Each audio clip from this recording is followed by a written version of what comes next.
On today's show, we are going to talk about how to beat NFL DFS tournaments in 2025, how to stack in sharp ways, where to spend your money, how to handle chalk, small field adjustments, late swap, tons more.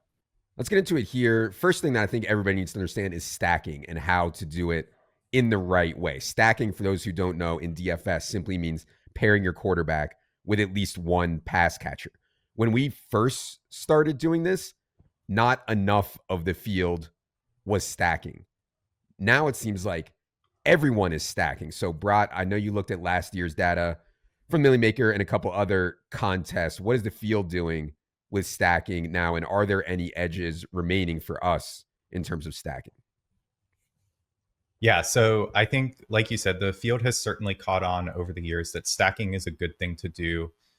It's something that pretty much all of our lineups should be doing, in my opinion, with very few exceptions, usually due to rushing quarterbacks. But the simple idea of stacking is that you're pairing the single quarterback in your lineup with at least one of his pass catchers, whether that's usually wide receiver, maybe tight end, maybe even running back, but at least one player from your quarterback's own team. And so what we looked at in the Millie Maker data from last year is we broke out the top 0.1% of lineups. So those are the very elite lineups every single week. The top 1%, which are still very strong, but maybe not quite into the level of contention as the top 0.1%. The top 20%, which is kind of a proxy for those lineups that hit the cash line, and then the rest of the field. What we saw is all lineups across all of those different groups in the Millie Maker data last year, we're stacking at somewhere around an 82, 83% clip or higher. So, basically 5/6 of the field is stacking every single week. So there's not really a huge edge to be gained in just stacking alone. But that doesn't mean we shouldn't stack. We still need to be stacking to keep up with the field. And we did see that in the Millie Maker data, although it's around 82% clip that the bottom end of the field is stacking. The top 1% of lineups are stacking around 86% of the time. And the very top lineups, the top 0.1% of lineups, are stacking around 88% of the time. So there's still a big edge to be gained. And personally, I like to have every single one of my lineups stacked. Okay. I think the larger the field, Dink, like the less likely I am to double. Now, this is like something that's in my head, and maybe Brock can comment more on the data there. But like to win the Millie Maker, I feel like I need perfect. And so I can't afford to have Burrow to Chase and Chase go off and T. Higgins only have 4 catches for 60 yards. I don't think I can win the Millie Maker that way. So like the larger the field, the more I end up single stacking. Maybe we should go to Brott first, actually, before we go to Dink. Is that in the data that it's better to single stack in the Millie, do you think, Brott? So I actually thought that was my intuition as well. I thought in the Millie Maker, in the extremely large fields where there's a couple 100,000 entries, we probably don't want to be double stacking or even onslaughting where we have 3 or more players stacked too often, because you need to be perfect. Whereas that's probably more viable in single entry, smaller field stuff where you don't have to be as perfect because there's not as many entries. Turns out we want to be double stacking, even onslaughting with 3 or more stacks pretty often. We see in the data from last year, the general field only stacked with 2 or more pass catchers around 36, 37% of the time. The top 0.1% of lineups stacked 46% of the time. So that's a huge edge. That's roughly a 10% increase in double stack rate between those lineups that didn't cash and the lineups that were in true contention to win $1 million every week. So I think you can paint yourself a lot of pictures as to why this is, and it certainly matters what the stack is, just with the different salary combinations. Burrow with Jamar Chase and T. Higgins, like your example, that might be pretty expensive. But if you get a cheap Baker Mayfield with an underpriced Kate Otten and an underpriced Jalen McMillan, like if that hits, that could be the exact piece you need to open up the rest of your lineup. Well, we're 5 minutes in, and I've already learned something, that I was single stacking too much in large field tournaments. Dink, how do you think about stacking in today's DFS? So I think the notion that you have, Adam, it's important to distinguish the difference between double stacking receivers and double stacking skill players as a whole, in terms of adding on another tight end or adding on a running back to the position as well. And I think just generally, when we think of trying to find kind of the ultimate upside and hitting the nuts, the position that we need to think through most is sort of the wide receiver position, because that's the position that can really separate from other positional groups in a big way. That's where you get the 30-point scores, the 40-point scores, some weeks that just are unable to be caught at other positions. And so when I'm thinking about double stacking, what I started to infuse more into my lineups over the last year or two I've been focused really on 2 wide receivers with my quarterback as my double stacks all the time before. I've been implementing and adding more cheap tight end brought along for the ride, cheaper running back brought along for the ride, or even mid-tier running back kind of brought along for the ride. We had thought in our heads of this idea of, hey, when we're trying to get the quarterbacks right, they're most likely to be successful with the wide receivers, which is correct. But when the whole offense is successful as a whole, bringing along some cheaper options at positions that you don't have to have the absolute best score at, I think is sort of the best way to approach this. And so when you're thinking about double stacking, I really think considering one of those positions with your quarterback being a running back, or especially a cheap tight end, that's the one that I'd really, really hone in on. I think that's an easy way to make it so that you have to get fewer things right and you're not sacrificing all of that positional upside. This isn't to say that you should never double stack wide receivers. There's absolutely plenty of opportunities to double stack wide receivers. But I think we kind of pigeonhole the idea of stacking through wide receiver and quarterback as opposed to running back and tight end as well. Yeah, I'm curious your thoughts on this, Leone. And also, Leone and myself both play probably more small field stuff than Dink, especially. Any thoughts on single versus double before we get? And I want to separate Onslaught to a different conversation, but any more thoughts here on singles versus doubles or the ways to do doubles, Leone? Yeah, I think, some of this will get covered in the Onslaught section, but just that what we're seeing is there isn't this cap on ceiling that we kind of perceive necessarily from doing a double stack. And I do think our brains are sort of wired to wanting to get like the 99th percentile outcome from every player on our roster. And that's just kind of, an unrealistic expectation and not necessarily what you need to do to win and beat the field.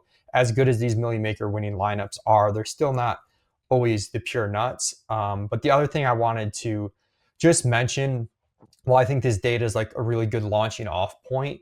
There's going to be some bias in the data. One, it's still like a small sample looking at a season where if just on a few weeks, you absolutely had to have this one double stack. Like the week Drew and I did really well. It was the Geno double stack to Tyler Lockett and Jackson Smith and Jigba.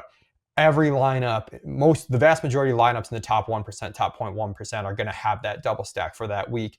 That's going to affect the rates that we zoom out and look at over the course of the whole season. So data can be skewed a little bit there. And as always with all this stuff, there's going to be some stuff that's very dependent on how DraftKings prices the slate, what injuries kind of look like, the different costs of the players. Drew talks about this a lot on Established a Million when he's double stacking.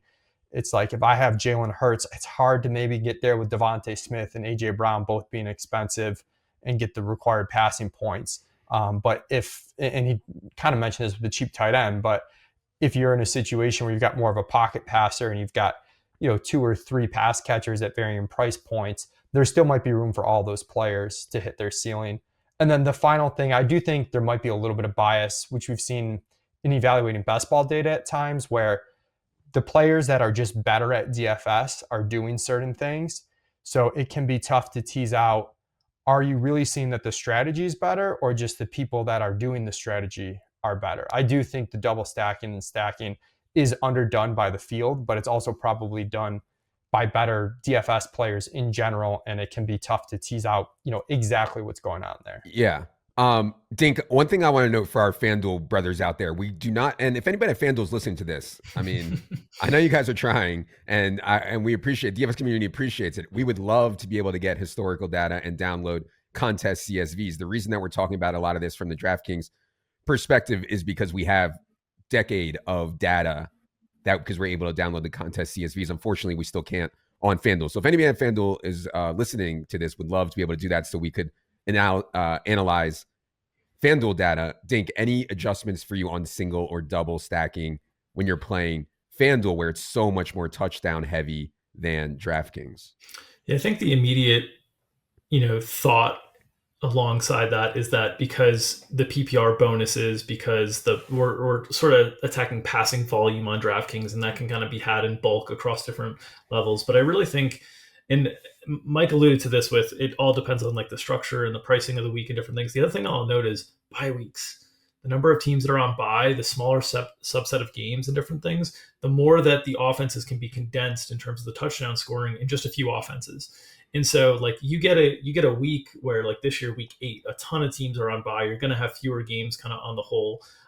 You get international games that cut down the main slate as well, and you get these situations where it makes even more sense to sort of stack and try to get overstacks and onslaughts and different things like that. But to your point on FanDuel versus DraftKings, my immediate reaction is I'm trying to target passing volume, and that's more rewarded on DraftKings. But honestly, like the way that the NFL is going, especially we saw this last year where defenses are starting to have like a little bit of an upper hand on offenses. There's just so few offenses that are generating lots of touchdowns that I'd prefer to keep the same kind of stacking exposures across the sites, whether it's touchdown dependent or whether it's volume dependent. There's just not as many elite offenses to spread all the offensive production around on a given week. So I think that's one of the reasons that if you zoom out as well from a macro perspective, as the defenses get better, as it's more important to have an elite quarterback to generate elite offense, I think in DFS, it makes more sense to even stack more as well. So I think zooming out on kind of the macro concepts of what's happening in the NFL is also important to be a good DFS player. Yeah, it's interesting. Like I'm way more likely to play elite quarterback in cash on FanDuel, right? Because like quarterback is so much a bigger part of your score. I'm not sure that's right for tournaments though, where man, we need a lot of touchdowns from our skill players, of course, as well. And so we'll get more into the Russian quarterback and elite quarterback discussion here in a minute. I want to spend some time on Onslaughts, Brott, because this has been something that like I feel like has been part of the Simbro revolution. Sims have shown that Onslaughts, in other words, your quarterback with at least 3 of his teammates, sometimes more, I've seen some Simbros out there do. Any ideas, Brott, why Sims like Onslaughts so much, and does the data bear out that Onslaughts are actually good in 2025 DFS? Yeah, I was also kind of surprised. I've liked the Onslaught idea for a little while now, mostly because I play some really small field tournaments where, again, you don't need to be anywhere close to perfect. But I was surprised to see the Sims actually like the Onslaughts and the really large field stuff, and the data shows that that was a successful strategy in 2024 as well.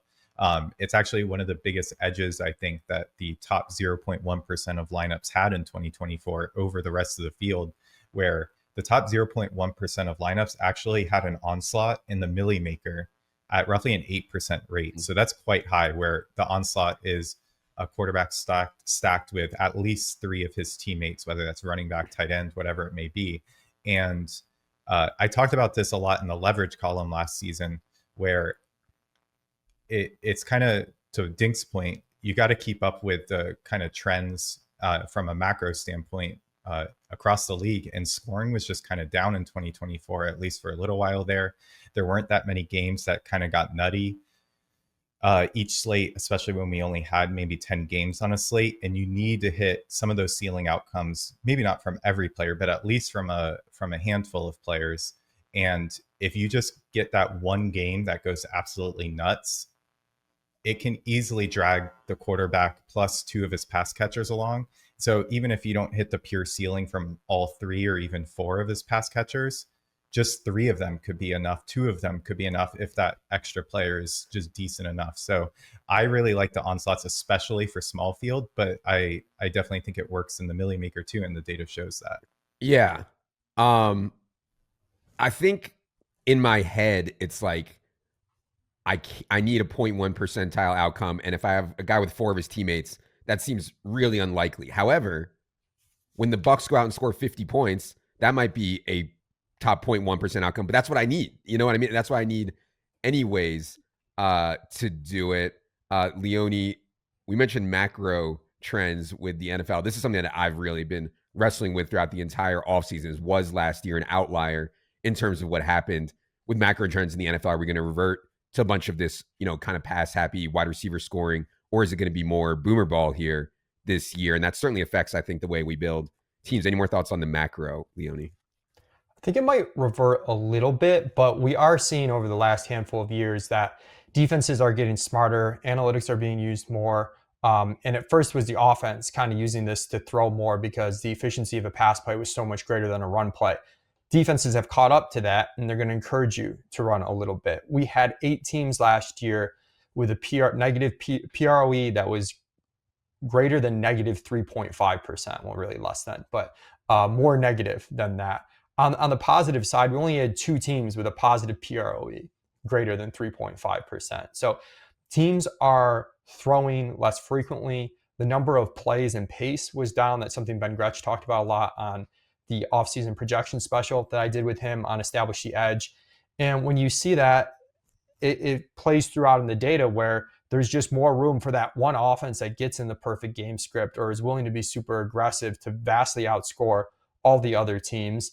And you're also going to see this when we look at like flex usage, but running back has kind of made a comeback as very viable in the flex. And I think that's also a part of this macro data. So Yeah. I do think there is something there that sticks. But even going back a couple of years ago, I started doing Onslaughts in the Thunderdome now and then. It's very different week to week.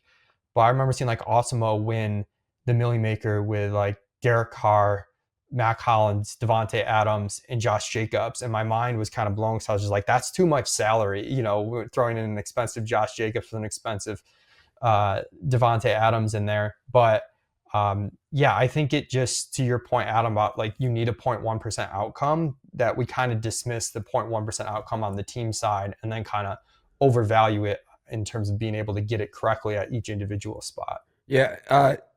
Dink, my gut when I do an onslaught is also bring back, right? Like I need someone from the other team to force the Bucks to score 50 points if I have a Bucks onslaught. Any more thoughts on onslaughts, or we can get into bring back conversation also? Yeah, I would just say that if you're listening to this and you're sitting there thinking, man, I still don't know if I can do the onslaughts, like it still doesn't make sense to me. You are me. That has been me the last 2 years of this. As the data keeps coming in, I am the guy who's like, I don't know. I still can't do that. When I'm looking through like my sim outputs and looking at the different lineups I'm choosing, like for hand builds and stuff, I'm like, I don't know. That's too much.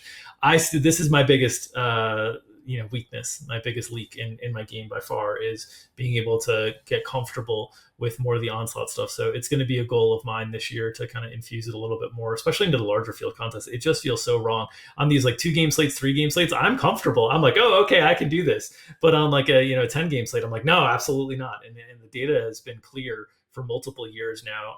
So I would just say that you're not alone if you're out there and you've been questioning the data and being like, oh, that's an anomaly. Oh, that's an anomaly. Well, like 3 years in a row of this, I've given in. So you will see some more onslaughts from me in large field stuff this year.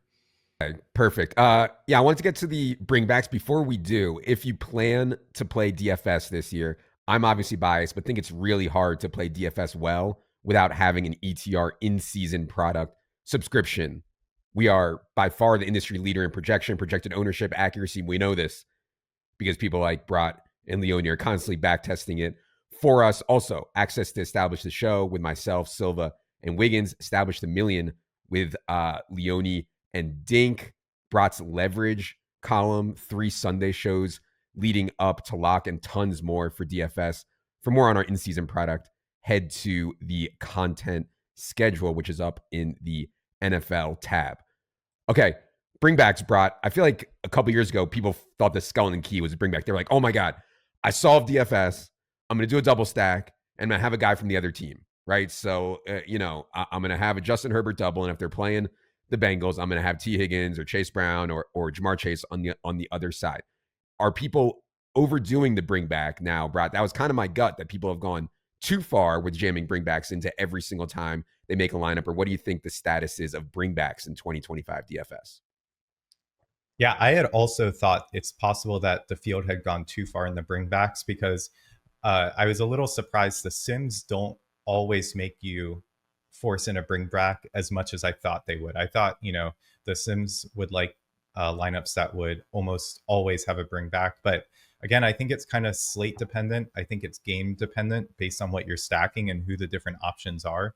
If your main quarterback stack is going up against a pretty spread out offense on the other side, maybe you don't need a bring back because it's going to be pretty spread out. But the data from 2024 shows that the field is actually not using a bring back quite enough, in the sense that the top 0.1% of lineups are using a bring back more often than the rest of the field.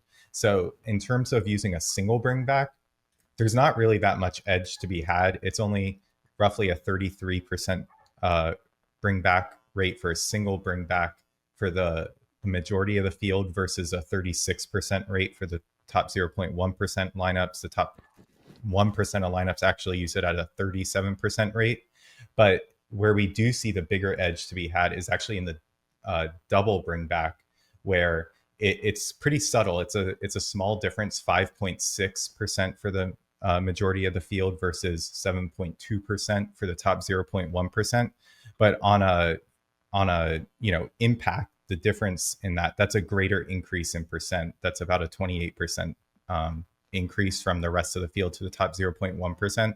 So arguably, while the field is pretty sharp there in terms of using a single bring back, they should be using a double bring back at a greater rate. At least that's the way it played out in 2024. Yeah, and this is Dink referring to like full on game stacks, right? Where like 5 out of the 8 skill players in your lineup are from one game. I like that. And then I also thought that the data was really interesting on double game stacks. In other words, you might have a double stack, and then underneath you have another game where you have maybe 3 or 4 players from that game, and that I believe showed positively as well. So yeah, Dink, any more thoughts here on the double game stacks and double bringbacks?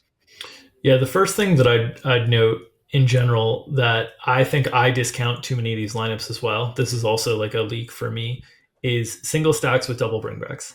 I think that's a situation that I probably don't consider those lineups enough. I think what the data is showing, especially with respect to last year, some of the things that we were talking about in terms of the scoring environment being down a little bit, points being concentrated in specific game environments, is that it was more valuable than ever last year, with more offenses struggling to find kind of the right game environment and kind of load into it. I think that also will play out when we talk about like ownership and different things like that, in terms of, where the sweet spot is for being different than the field. I think in general, the field is getting better and better at identifying the right game environments to get into. And DFS players need to be more thoughtful on how to approach those game environments, because that's still where the points are coming from. So oftentimes, the way that I think through these things in terms of game stacks, which I'm often trying to utilize, I'm usually thinking of it like my base expectation for a game stack is quarterback, 2 stack partners. So I have three players from one team, and then 1 bring back. That's like my base thought on kind of a game stack situation. But I think what the data has revealed is that the deeper you get into that, the better it is. So you go, 3 stack partners with your quarterback, 2 bringbacks, and now you're like really fully into one game. That's a team that if you get that game right, you have a really good shot at min cashing, and then you have a really good shot from there if you find the right levers in that game, getting in the top 0.1%. And so I think correlation as a whole is something that we should be thinking about in the context of the league. And as the league has less elite offenses, correlation as a whole is going to be more important. So whether that's overstacking on your teams and getting onslaughts, whether it's double bringbacks, whether it's game stacks, whether it's having a lineup that consists of basically just 2 games, where it's 1 game stack with game 1 and then 2 correlations with game 2. Like, those are things that you want to be thinking through more and more as defenses get better and better. If we were in a situation where defenses were getting worse and worse, I think you'd see this be more spread out. This is kind of like college football DFS, where like everybody's scoring so much that you kind of need like the perfect options. In the NFL, with the defense is getting better, I think correlation is more of a focal point. Yeah, Brad, I wanted to find double game stack before we go to Leone on this. How do you define a double game stack here, Brad? Because I think a lot of people just doing minis. I used to call it a mini, where like I would have my normal game stack, and then I would have, let's say the Jaguars were playing the Texans. I have my normal game stack, and then outside of that, I have Nico Collins and Brian Thomas as a mini also in there. Is that defined for you as a double game stack, or how do you define double game stack? Yeah, so we didn't actually pull data on double game stack specifically, but I do like the double game stack a lot. The way I think of it is, we've got our main game stack. That's obvious. That's our quarterback, any anybody playing with the quarterback, and then anybody as a bring back to that main quarterback. I think of the second game stack as, any two players that are in the same game after that. I think for a long time, I know Leone and Dink have both talked about this a lot over the years, as far as, maybe you have a mini correlation where you have a wide receiver from another game and that opposing wide receiver, with the idea that they push each other. Well, I think, from in the same idea, well, what if we have just a team that goes off and you don't necessarily need their quarterback, because their quarterback still doesn't outscore your quarterback, but that game is also a really rich fantasy environment. And maybe the running back on that team and the wide receiver on that team both go off. And so it's really concentrated. And if that team scores a ton, and then the team that your main stack scores a ton, well, you've just like got everybody from that slate, and you only need two teams to really go off. So I love the double game stack. I think it's, maybe one of the more underutilized ideas right now, but we don't have it. We don't have the data pulled for that right now. Yeah. So part of this, Leone, and I want to move into the positional allocation stuff, is once you start double game stacking, I mean, you're tying up your flex spot. I mean, your whole lineup is basically going to be 2 games. What do you think about the idea of this full blown double game stack as kind of a new wave in DFS lineup construction? Yeah, I mean, you're taking the get less things right, to the extreme, where you get 2 games right. And, in a small field tournament in particular, you can very easily win, even with some warts in the lineup, because you're just going to have a high enough floor ceiling combination if those 2 games score at a high rate. But I do think in general, all this stuff we're talking about, the backdrop is the projections of the players still matter a lot. Whether you're going to do a bring back or add a third teammate, sometimes maybe just comes down to how well those players project relative to their cost. We don't want to reach down and get a -4 value on ETR just to give ourselves a bring back at the wide receiver position. And we see this in the positional data too, assuming I'm remembering things correctly from the Week to Week Establish a Millie podcast. But we do see that one of the edges was running backs in the flex position for larger field tournaments. Smaller field tournaments, we saw a little bit of edge with tight ends in the flex position.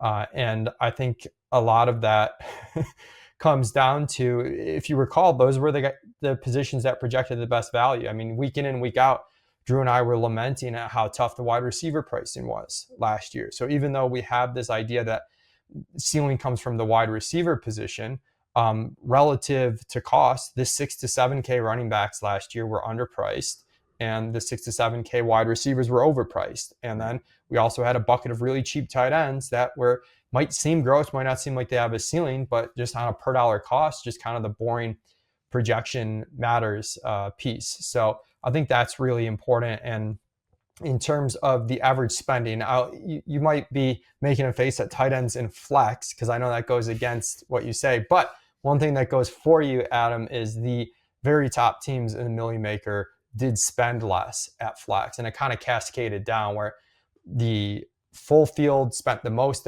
at tight end.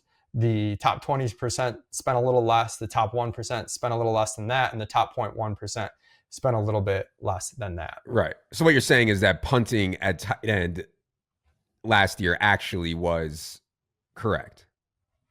Yes. There was bigger leverage in spending less at tight end than the rest of the field. Right. Exactly. And, and that was with Bowers and McBride both having really big seasons, right? I mean, so, shout out to me. My brain is the sim. I knew this. I knew this already. Okay. So a couple other positional thoughts here.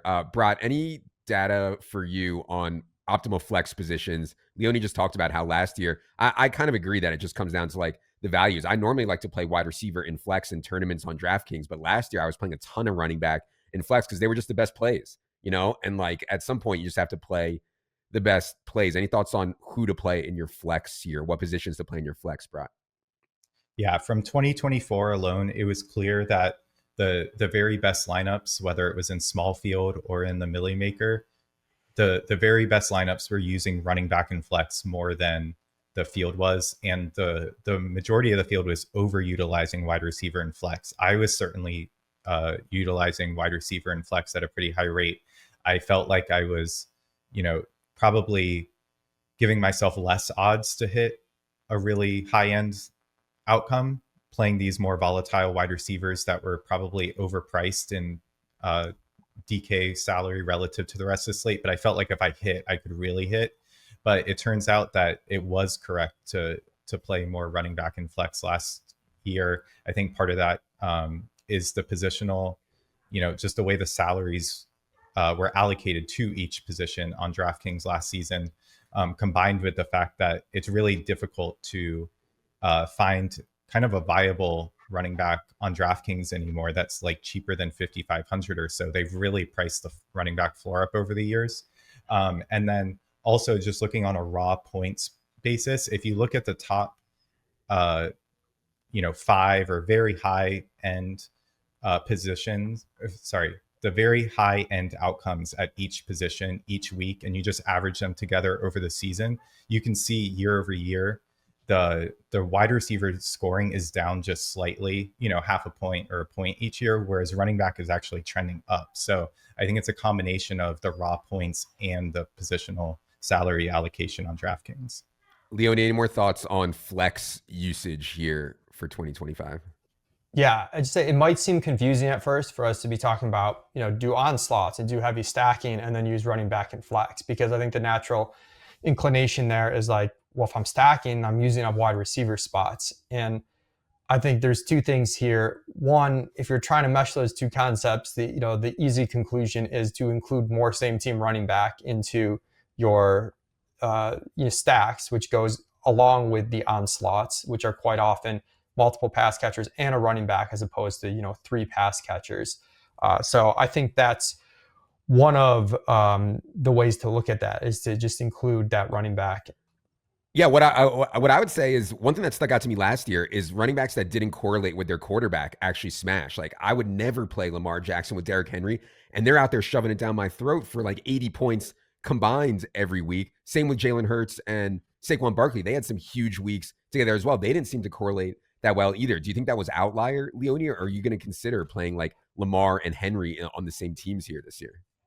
So while Drew says he has a tough time with the onslaughts, I have a tough time with these, particularly like the rushing quarterbacks with the high rush running backs. So I think what we're seeing, though, both our apprehensions stem from the same spot, which is that there's some dominant teams in the NFL. Even though there's less good offenses overall, there are some dominant teams that put up really high scoring weeks. And that correlation matters more than even like a bring back. Like, if you just look at a correlation matrix, opposing wide receiver is correlated. It's not going to be correlated as much, though, as a lot of your skill players. So these teams that really have this outlier ability to put up a ton of points, I think you do need to throw out the window a little bit, some preconceived notions as far as capping your own ceiling. That said, I'll still probably struggle to do it. I'm doing it, man. I don't care. I'm doing it. Josh and James Cook, Lamar and Henry, Hurts and Barkley. I'm going to try it this year, man. Like, these teams go out and score 40 points and both of them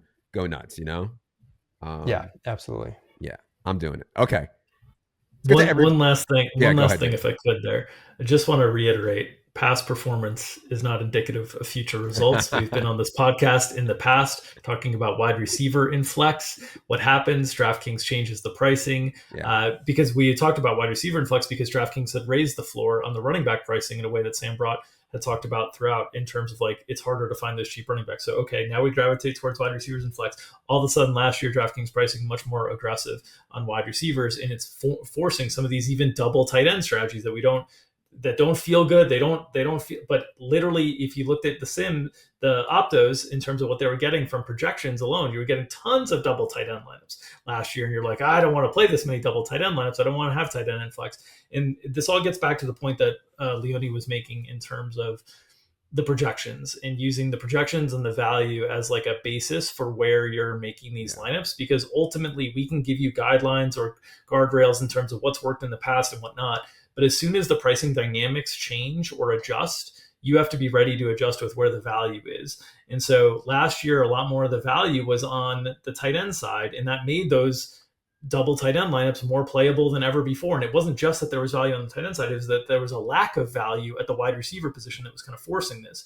So when value is neutral across the board, everybody's similar value, we would love the upside of wide receivers and flex. But when you start to get into situations where, if we're talking about like ETRs, value score projections, where you've got like +2s at tight end versus -3s at wide receiver that you're choosing, like it's a pretty tough situation to kind of to go against. So I think it's really, while we're talking about what did work last year, it's important to understand that this is all the groundwork and the foundation of all this is based on kind of the pricing that the sites put out there. And if every wide receiver was priced at $12K on a slate, like we wouldn't be putting wide receivers in flex because we couldn't afford it. So you just have to understand that the positional pricing does impact the results here. I don't want to get bogged down on this, but I'll just say on tight end, in my head, the reason that I'm so against tight end in flex is because it's so hard to run into a huge game at tight end. And maybe this is not true in the data, but in my head, it's like, man, I could play Jonnu Smith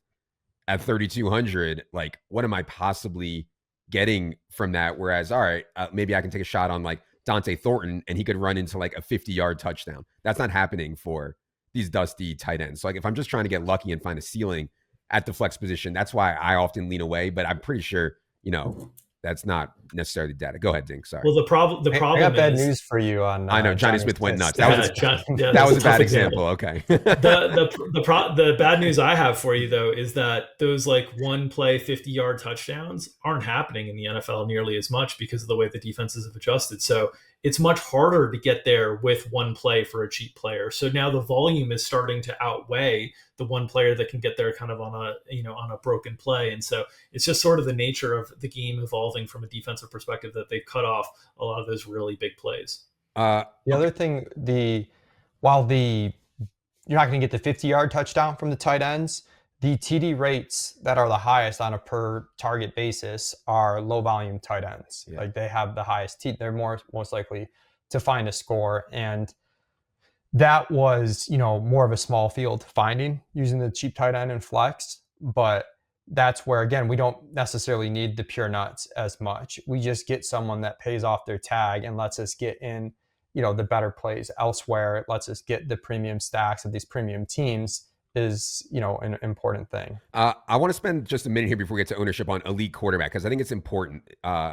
Lamar Jackson, Josh Allen, Jaden Daniels, Jalen Hurts, to me, are so far and away like the best fantasy quarterbacks and the best fantasy assets. It's difficult actually to play them, I think, Dink. Like, I think people struggle with how to play them in the right way. Some people play them naked, which I think Brott just showed. Like, the data is not, that might be intuitive to you to just be like, I'm going to play naked Fields or I'm going to play naked Lamar or whatever. I don't think that's the right way to do it. I'm also not sure that doubles are the right way to do it. And then you're also spending so much of your salary. Once you start with a Lamar or a Josh, especially on DraftKings where it can get tight, it's easier on Fanduel where it's looser. But on DraftKings where it can get tight, if I play a Josh or Lamar or something like that, I don't feel great about the rest of my team after I've spent so much at quarterback. So any thoughts for the people, Dink, on how to play elite quarterback here? I will say that I probably play it less than the field, just generally. I think the challenge with elite quarterback is they are the good news for main slate players is a lot of times the elite quarterbacks are in the primetime game, so you don't have to deal with them quite as much. But they come with such a ceiling, but also such a floor in terms of the level of production that they have week over week. I tend to try to find the mid-tier spike as opposed to finding kind of the stability. It's going to lead to fewer of my lineups like cashing on a week-to-week basis, but hopefully when I get it right, I cash and pay out more. I think in terms of how to stack them, I think the absolute worst way you can play an elite quarterback is naked. Absolute worst way. I think if they are generating a score that is big enough to be the score that you need at that position, they've got to be bringing along somebody with them from their offense, because the score is so big. It for them, it's got to be 35 plus in terms of like really separating from the other quarterbacks at the position. So they've got to be bringing along other players with them. So in terms of the way that I typically have played them in the past, usually for me, a lot of times, especially like Lamar, it's been Lamar with, tight end, pass catcher, and maybe a mid-tier wide receiver alongside. But I'm never playing the cheap. I think the if you're playing naked quarterback at all in tournaments, it should be the cheapest quarterbacks that you're playing naked, because you're just hoping that they hit value and the rest of your lineup generates all the upside. And the salary relief they get you is allowing you to spend on the expensive skill players who are often not with those cheap quarterbacks. So I think in general, elite quarterbacks, you should be stacking them. You probably should be stacking them deeper than you think, because you're hoping on that offense just blowing every other offense away on the slate. And I would say generally it's an area that I probably do less than the field. I know the data we pulled basically showed zero edge positionally in terms of spend at the quarterback position, Right. in terms of like the rates across top, 0.1%. Like everybody's kind of spending around the same. There wasn't like a huge difference in terms of saving salary at quarterback, which is something we had also talked about in the past. But I think quarterback pricing is a little bit more efficient these days. Yeah, and if you're afraid to stack Josh Allen, you have to think about like what's best for a DFS tournament team. Like you have to maybe throw out your individual evaluations of like Josh Allen's floor ceiling out the window. Because I think there's lots of weeks we pull things up, we look at the ceiling projections, we see Josh Allen, we see 2.5% owned, and we go like, oh my God, how are people not playing more Josh Allen? And then you go and it's like maybe tough to make a stack. And maybe those are positions I've learned to maybe just let it go. Like I'm not going to make the Josh. Not that you can never play Josh Allen, but like Drew said, you should be stacking when you do. And it's okay to maybe let this player go that in a vacuum relative to ownership is under-owned, but in terms of building the best lineups possible, maybe isn't, the optimal choice. All right. Let's get to everybody's. Some of us stacked Allen with absolute stone zeros and Amari Cooper and with millions of dollars on the line. Some of us have done that before. Okay. All right. Let's get to everybody's favorite segment, ownership. The biggest thing that I learned from Sims, and by the way, if you guys want to check out the Sims, there is a link in the NFL tab to some details on Solver Sims for this season. The biggest thing I learned is that like you can play the best plays, man. And for so long, I was like, I can't play the best plays. Everybody's playing the best plays. I torched an inhumane amount of money playing like that. Brott, what did you find about ownership, what the field is doing, and please say good things about hashtag team play the best plays, my favorite kind of team. Yeah, so what we found is that the ownership is kind of delicate going up and down the different buckets. We found that overall, the lineups that don't cash on average are getting too contrarian. They're not playing enough of the team play the best plays. On the other hand, if you look at the lineups that do cash, within those lineups that do cash, the teams that are more contrarian do get to the top easier. So the very, very best lineups are a little bit more contrarian than those that just sneak inside the cash line, but you still can't get too contrarian, and it's okay to eat the chalk is basically what the lineup showed last year in 2024. But that said, you can eat the chalk, but you need to play some contrarian options. You just don't want to get too far off the board. So that's really saying a lot in different directions. But really what it comes down to is there's a fine line between getting too off the board and playing some of the best plays. And you need to play some contrarian options, but not too many contrarian options. So you basically need to give yourself a realistic path to the top that isn't too far off the board. And it's more important to play maybe 2 or 3 contrarian options than it is to just fade the chalk alone. Yeah. Well, what people are doing, Leone, is they're like running through an optimizer, like force in, tell the optimizer, show me the best teams with at least 2 players under 10% projected ownership. As DFS players have gotten sharper, like I feel like the low owned plays are like the dustiest plays. It's hard to find a 3% guy that projects well for ETR at this point, if you follow what I'm saying. So how do you think about ownership and chalk here going into this year, Leone? Yeah, I mean, using the solver sims helps a lot with that because I don't really think there should be hard and fast rules. And I also think just summing the ownership isn't the best. It's kind of like how it's combined together. But just echoing what Brott says, like all this stuff's U-shaped. Like, the teams, it's very odd, but the teams at the top are more likely to have a sub 10% owned player, more likely to have a sub 5% owned player than the top 1% or top 20% teams. Which is what the rest of the field is doing as well. So it's kind of just doing it intelligently. But I do think you want to factor in those top 1%, top 20% rates. Like they're not necessarily bad. Like cashing isn't a bad thing. Like obviously we're playing these tournaments to win. So when you mix that and come to like the final ROI conclusion is where you end up with saying like, yeah, it's okay to just play some really, really good plays.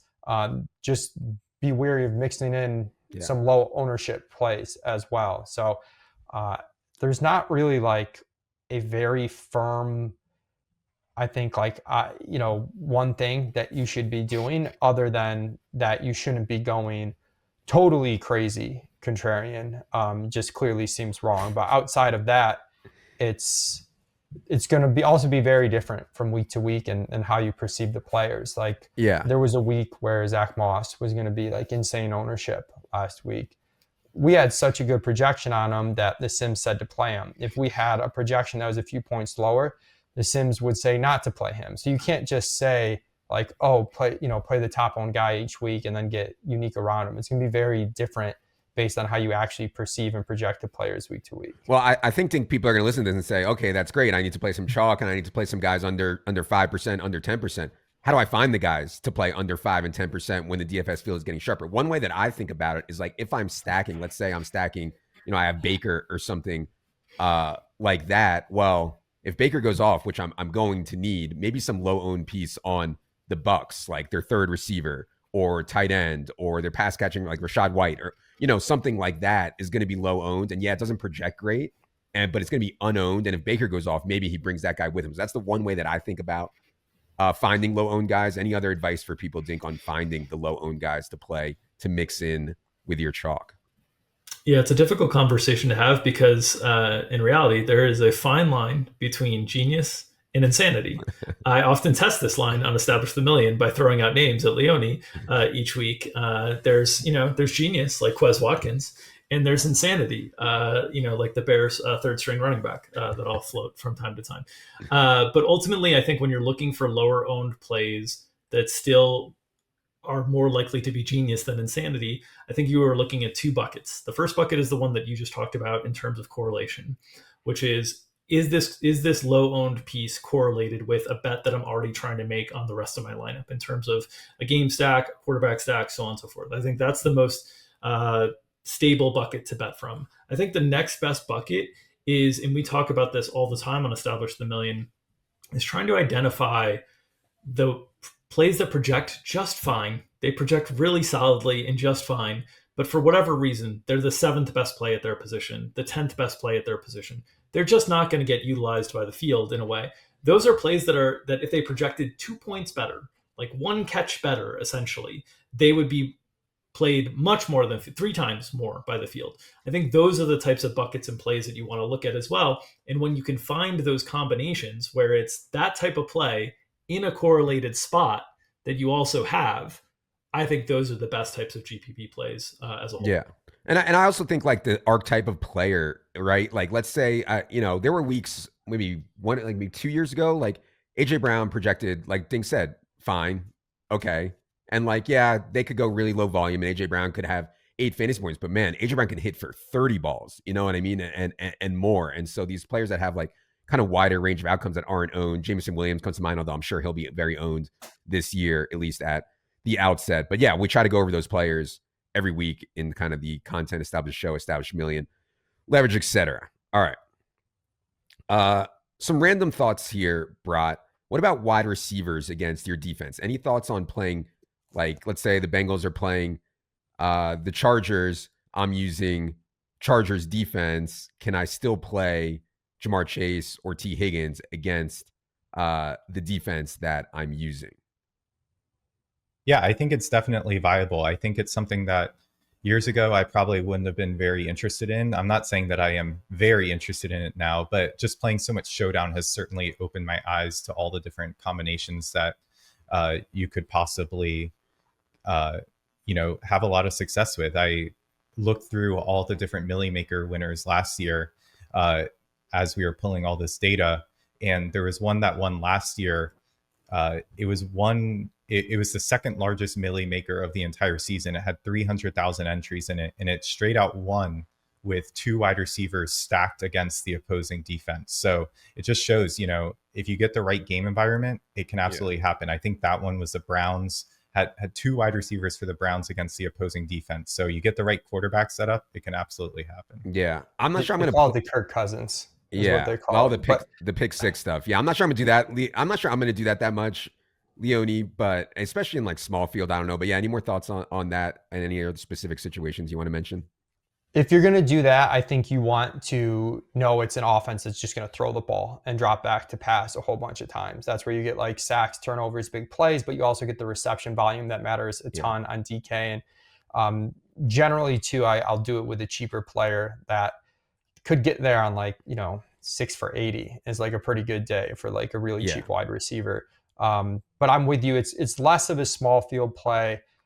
Because you start to cut into the floor. And like if you zoom out, the correlation of a receiver to the defense is negative. Yeah. So it's definitely specific situations that just don't fit the general trend you'd want to look at. But again, all this stuff comes down to projection too. Like if you have a clear, very good defense on the week and you've got a 4,200 receiver that projects very well, I'm not going to go through and recalibrate my entire lineup because I don't want to play that receiver against my defense. Okay. One other one that I do a lot, and I think it's good, but I'm not sure exactly, is running back with defense. So like Josh Jacobs with Packers defense, Jonathan Taylor with Colts defense, Chase Brown with Bengals defense. I know that it correlates positively. Brott, I don't think we have this data, but any thoughts on this one? Do you think the field might be doing it too much now? Yeah, we actually did pull this one. Okay. We didn't find a big edge there. We saw it in small field single entry contests. The field is doing it at roughly a 22% rate in all buckets. So whether you're cashing or not, whether you're winning or coming dead last, it's about a 22% rate. There's not really an edge to be had there. In the Millie Maker data, we saw that the field overall is doing it at roughly a 19% rate, whereas the top 0.1% of lineups are doing about 20.5% of the time. So a little tiny bit of an edge there, but that could just be a small sample as well. Really not a lot there. I think the thing I try to think about with the running back defense correlation is just how can I see them getting there? I think especially in large field, you want your defense to score a touchdown. On a 10-game slate or more, odds are somebody is going to score a defensive touchdown. And it's great if you have that team, especially if they get 2 defensive touchdowns. But every time that happens, it's taking a possession away from your offense. And so while it's easy to talk yourself into this idea that, oh, my defense is going to be playing from ahead, my running back's going to be playing from ahead, they'll just grind it out. You don't necessarily want your running back to just be grinding out. You want them to be scoring touchdowns. You want them to be catching passes in full PPR DraftKings, and you want them to have lots of possessions. So I think in the right scenarios, it could make sense if it's a cheaper defense and a cheaper running back. But I don't think it's as much of a home run as like it's easy to paint the picture in your head. I'm going to try to do less of that this year. I think I've just been doing it too much and kind of just like boxing myself in there with the running back D stuff.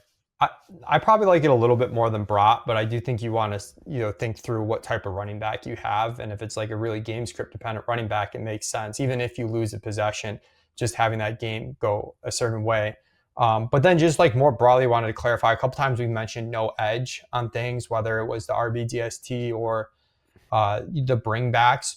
All we're saying is the field is doing it as much as the very top teams. So I think no edge might sound like it's bad, but that's not true at all. It just means you're not getting additional leverage compared to what the field did last year. It doesn't mean you should stop doing these things, because if people stop doing these things, then there actually would be huge leverage and a huge edge in doing them again. Yeah. Okay. Just quickly on FanDuel adjustments. One thing I want to say about FanDuel is that we're adding small field ownership this year. Of course, we have large field ownership for FanDuel. Our error bars on FanDuel projected ownership are going to be wider because, again, we are not able to train the models on historical data there. So we're doing the best that we can. Our ownership for DraftKings is going to be better. What I found with that, Dink, is like sometimes I'll open up a FanDuel GPP. I'm like, holy God, I cannot believe that this guy is 40%, or oh my God, this guy is 3%. It's just really, really wide what can happen with ownership on FanDuel. Also, when the salaries are so loose as they often are on FanDuel, like it turns into a pick 'em, And so people can just do anything they want, and it's hard to project exactly what they would do. Whereas on DraftKings, I'm like, yeah, somebody's got to play a 3K wide receiver this week. Like that's going to be a huge own. It doesn't really happen that way on FanDuel. So any thoughts on that, Dink, or any more adjustments for you generally on FanDuel GPPs? Yeah, the only other adjustment I'd have is that I think because DK has taken a leadership position in the DFS streets the last few years, a lot of the content has focused a little bit more on DK, and as a result, I think names that are popular on DK are kind of carrying over a little bit of ownership over to FanDuel, just because people are like, oh, I heard so many people talk about this player over and over and over again. Similarly, the plays that stand out from a pricing discrepancy on FanDuel that are just very different, they get talked about as well. So that's the bucket of plays that I think have carry over ownership from the content that people are consuming. What doesn't carry over as much is the player that like projects solidly on DK, projects pretty well on FanDuel, but isn't like the best play on FanDuel. Those guys, I think, tend to get a little bit underplayed just naturally because I think there's a little bit of a content focus. Because the thing with NFL is you've got a whole week to consume content, and the narrative kind of builds. And the more you hear something after a few shows, you're like, oh man, this guy. Like you sit down to make a lineup, and you're like, well, everybody was talking about playing this guy. I gotta play them. They're a great play. And so I think a lot of times when the content is a little bit more DK focused, there's some plays that slip through the cracks on FanDuel a little bit more. Yes. And so I think there's opportunities for the good GPP players there. For sure. Yes. And by the way, for our FanDuel brothers out there, Sunday morning, we're going to have a FanDuel specific show we added here right before Wake and Rake, or right after. I'm not sure. Check the content schedule. Okay. Last thing before we get out of here, late swap. We know, well, we think that the field is still not doing it because it is difficult to do well. The way that I do it, and like, you know, this is like the most DFS 101 way, but if I'm like, God, man, I'm buried. Like I had an awful 1 o'clock. Let me just go into a bunch of a contrarian stack or something contrarian at week 4 that I in the 4 o'clock games that have upside, and maybe try to get a min cash here. Or maybe I'll get lucky and everything else at 4 o'clock will fail, and some super contrarian stack that I went off, and I can get, you know, a top 50 finish or something like that. That is like DFS 101 way to do late swap. Leone, any more thoughts on the more sophisticated ways to do late swap and when people should be doing it? Yeah, I mean, it's difficult. I do think sometimes Dink and I might be guilty of making it sound like easier said than done when we do establish millie, because we both really like to do late swap. But there are certain slates that might set up in a way where there's these really good chalk plays in the afternoon, and you're unsure whether or not you can play them in your lineup. And you can set your lineup in such a way that you get some really important information early, whether that is playing a low owned play or fading one of the chalkier players in the earlier game. And then based on that result, you should have a clearer indication of whether or not you can eat that chalk later. If you're doing it this way, a couple things that I would note. First of all, you want to know ahead of time kind of what your options are going to be late. There's nothing worse than just starting with the chalk guys and being like, well, I'll swap off them, you know, if it goes bad early, and then you just don't really have a good combination to swap into.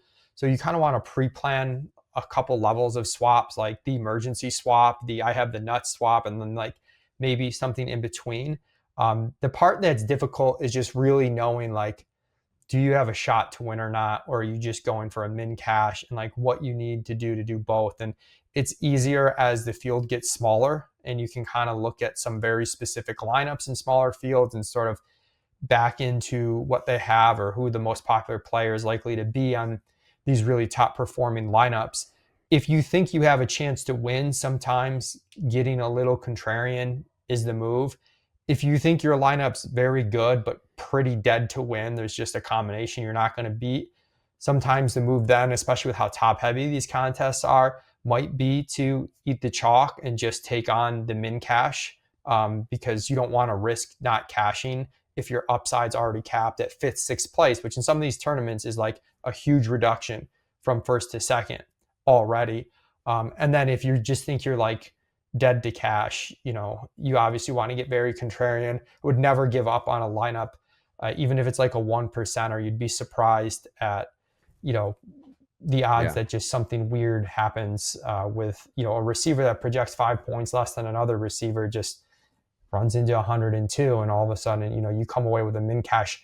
Doing that once or twice a year is really pretty impactful in terms of your bankroll. Well, in cash too. I mean, I have people dead at 1:00 and then they late swap into Debo Samuel or something like that, and he goes for 3 touchdowns and they beat me. It's like, it's so tilting, but I think people should be aware of that in cash also.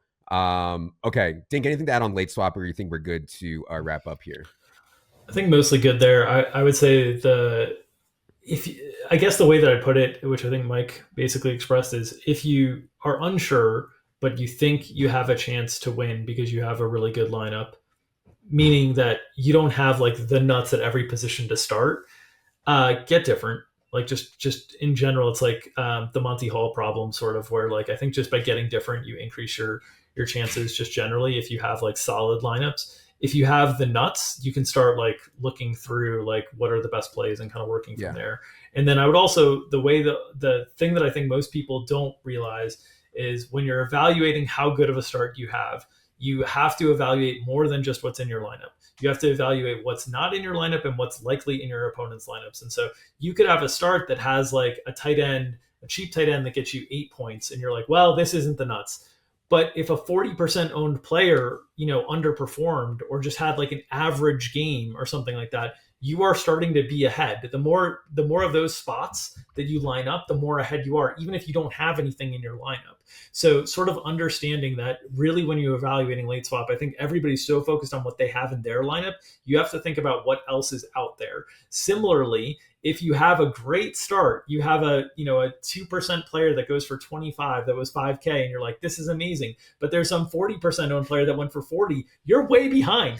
You're not even close. Like, you have to really consider what the rest of the field has in their lineups when you're swapping. All right.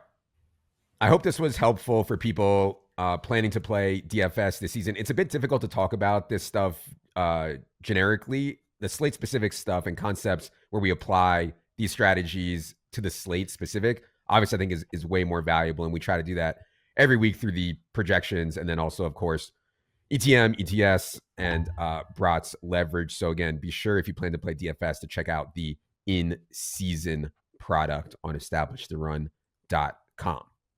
All right. Be sure you're following all these guys on Twitter. Drew Dinkmeyer, 2 hats, 1 mic. Brott, you are Wahoo Wah still on? Yeah. It's going to be hard for people to remember that and even to know how to spell it. Why don't you spell it for the people here one time? And perhaps you should consider changing your handle to something that people can actually remember. So I can say, hey, go follow @Sam Brott, and they know how to spell it. But anyways, go ahead. How do you spell Wahoo Wah, Brott? Yeah, that's a fair point. It's WAHOOWAAA. Wahoo Wah. All right. Follow Brott. All right. Appreciate everyone being here. DFS season begins on Thursday with a showdown slate. Projections and Cody's breakdown will be up for that by Tuesday night. For Leone, for Brott, producer Ryan, for producer Luke, I am Adam. Good luck, everybody.